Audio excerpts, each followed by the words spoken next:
Hello दोस्तों, नमस्कार। एक बार फिर से मैं आपके सामने हाजिर हूँ लेके एक नई बात, एक नया विचार। लेकिन इस विचार को बताने से पहले मैं आपको एक घटना सुनाना चाहता हूँ। शायद इस घटना को आपने सुना हो और शायद ना सुना हो। अगर सुना है तो बहुत अच्छी बात है, आप इस वीडियो को समझ पाएंगे। और नहीं सुना है तो कृपया करके पहले एक पूरी घटना को जरूर सुनिएगा कि घटना है क्या वास्तविकता में। तो घटना कुछ इस प्रकार की है कि एक व्यक्ति है यूएसए का। वो एक सॉफ्टवेयर कंपनी का मालिक है या उसको संचालित करता है।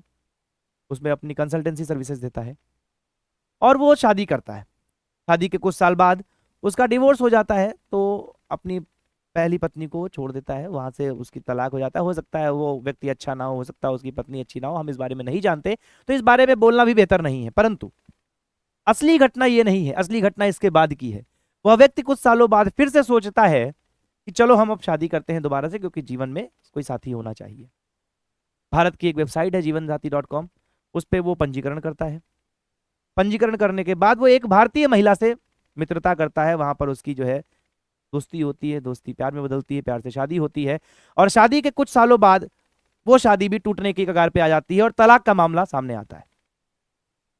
यहाँ भी ठीक है, हो सकता है वो व्यक्ति गलत हो, इस बारे में भी कमेंट करना ठीक नहीं है। मान लिया वो व्यक्ति गलत है, पर दिक्कत यहाँ पे भी नहीं है। दिक्कत इस बात में है कि जब ये बात कोर्ट में जाती है और वहां पर जो वाकया होता है वो वाकया वाकई सोचने लायक है। वो वाकया यह है कि वह महिला उस व्यक्ति से 500 करोड़ की एलिमनी मांगती है। जी हाँ, बिल्कुल सही सुना आपने, 500 करोड़। मुझे तो शून्य भी गिनने पड़ेंगे शायद, 7+2 9 शून्य होंगे। 5 के बाद आप 9 शून्य लगाओगे तब 500 करोड़ की जो है वहां पर संपत्ति आएगी। लेकिन कमाल की बात यह है कि 500 करोड़ की संपत्ति मांगना भी एक बार को अचरज नहीं लगता। उससे भी बड़ा अचरज इस बात का था कि क्या कारण था कि 500 करोड़ की संपत्ति मांगी गई। कारण पता है? कारण पता है, ये था कि वकील साहब ने बोला, जो उस महिला के वकील थे, कि क्योंकि इस व्यक्ति ने अपनी पुरानी पत्नी को 500 करोड़ की संपत्ति एलिमनी में दी थी, साथ ही उसको यूएसए के वर्जीनिया स्टेट में एक मकान दिया था, अतः ये इतना समृद्ध है, इतना कैपेबल है, इस वजह से इनको भी 500 करोड़ की संपत्ति चाहिए। अब इस बात पे आपको हंसी आएगी, आपको चिंता होगी, आप सोचोगे ये आपकी मर्जी। लेकिन सवाल ये उठता है कि आखिर हमारे समाज में शादियों के मायने बदल रहे हैं क्या? शादियों का मतलब बदल रहा है क्या? मैं ये नहीं कहता कि सभी की सोच ये है, लेकिन भारत में बढ़ते तलाक दर किसी ना किसी बात का तो इशारा करते हैं। आखिर वो बात क्या है, वो क्या चीज है, उसके बारे में सोचने की अत्यंत आवश्यकता है। कई लोग कह सकते हैं कि महिलाएं सशक्त हो रही हैं, इसलिए डाइवोर्स दर बढ़ रहे हैं। कई लोग कह सकते हैं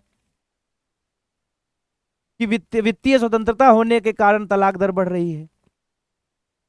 लेकिन मेरा मानना शायद कुछ और है। हो सकता है कई लोग ऐसा मानते हो, उसमें कुछ गलत भी नहीं है, सबके अपने अपने एक्सपीरियंसेस हैं, सबके अपने अपने अनुभव होते हैं।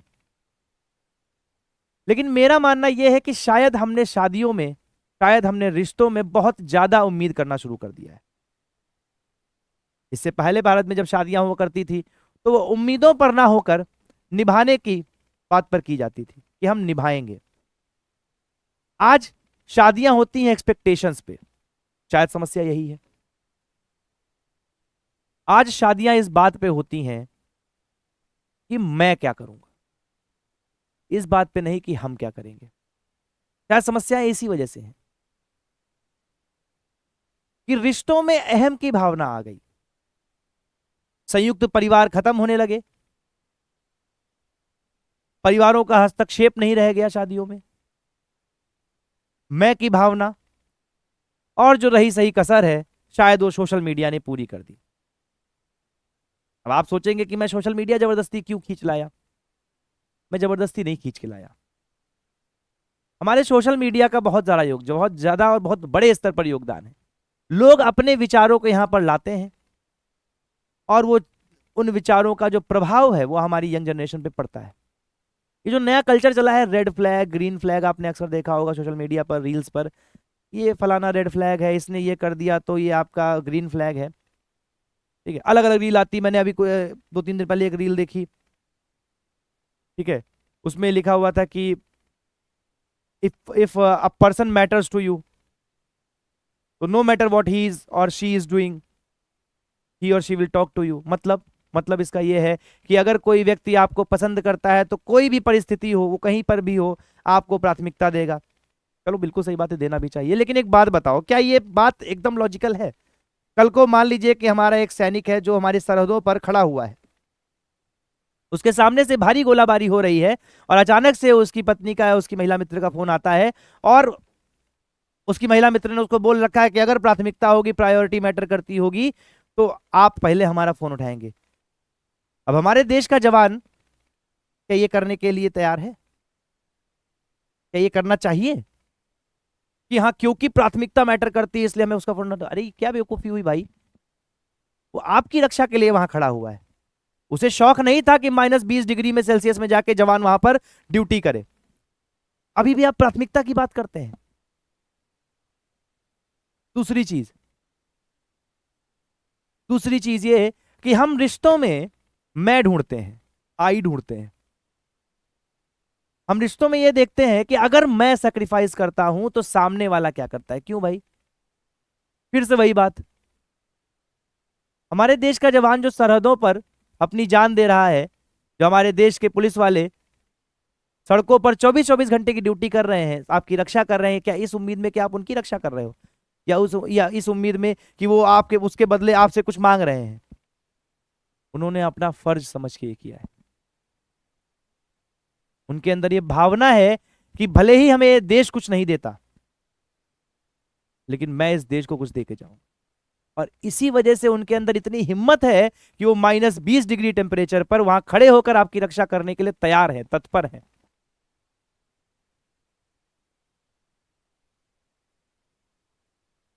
सेक्रीफाइसेस, कॉम्प्रोमाइज, हम की भावना ही रिश्तों को चलाती है। अत्यधिक इच्छाएं रिश्तों को मार रही हैं, रिश्तों की गरिमा को खत्म कर रही हैं। हम दूसरे की परिस्थितियों को देखकर उन्हें अपने आप पर थोपने का प्रयास करते हैं, जो सबसे बड़ी समस्या है। हम ये चाहते हैं कि उसने ये किया था इसलिए तुम ऐसा करो, ये नहीं हो सकता।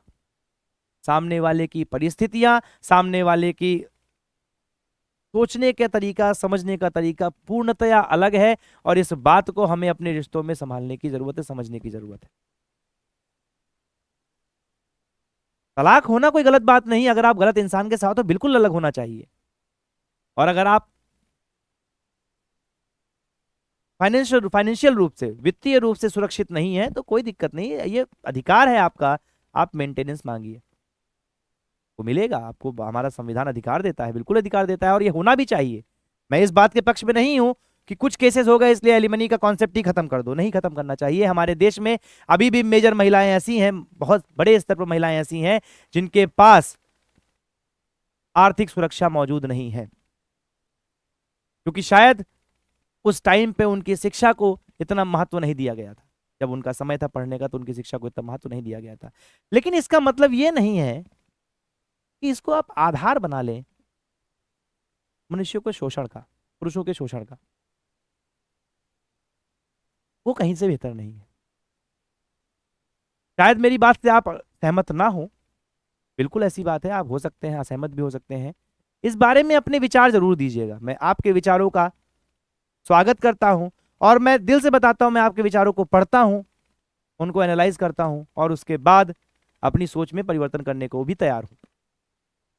लेकिन एक बार इस बात पे जरूर सोचिएगा कि क्या हमारे रिश्तों की जो बुनियाद है वो बदल रही है? क्या हमारे रिश्ते अब अर्थ पे निर्भर करते हैं? क्या हमारे रिश्ते अब मतलब पे निर्भर करते हैं? और इसी बात के साथ मैं अपनी वाणी को विराम देता हूं।